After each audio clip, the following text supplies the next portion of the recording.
মানুহ এজনৰ প্ৰতি কিমানখিনি হিংসা থাকিলে বা বেয়া মনোভাৱ থাকিলে বাৰে বাৰে এনেকুৱা কাম কৰিব পাৰে। দুখ লাগে কেতিয়াবা, যিজন মানুহে নিজৰ কথা একো নাভাবি অসমখনৰ কাৰণে ইমানখিনি কৰি থৈ গ'ল, সেইজন মানুহকে যে কোনোবাখিনিত অৱহেলিত কৰা যেন পালে দুখ পাওঁ। জীয়াই থাকোঁতেতো ভালকৈ সন্মান দিবই নাজানিলে, এতিয়া নোহোৱা হোৱাৰ পিছতে তাতকৈ আৰু বেয়াহে কৰি আছে। এইখন ছবিয়ে কাৰ কি ক্ষতি কৰিছিলে বাৰু? যদিন মুচিব লগা এটা পৰিস্থিতি হৈ গ'ল, মনলৈ ভাৱ আহে যদিন পাৰিলে হৈ চাগে আমাৰ মনতো এনেকৈ মোহাৰি পেলালে হয়।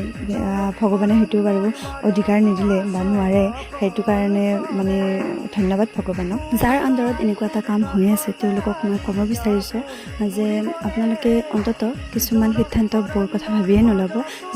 যিগৰাকী মানুহে আজি অতদিনে ইমানখিনি কষ্ট কৰি আছে, ভাবকচোন আমাৰে কেনেকুৱা লাগিছে, তাতে আৰু বৌজনীৰ কিমানখিনি দুখ পাইছে, এনেই দুখত আছে, তাতে আৰু ওপৰতে এইবিলাক আৰু জাপি নিদিব।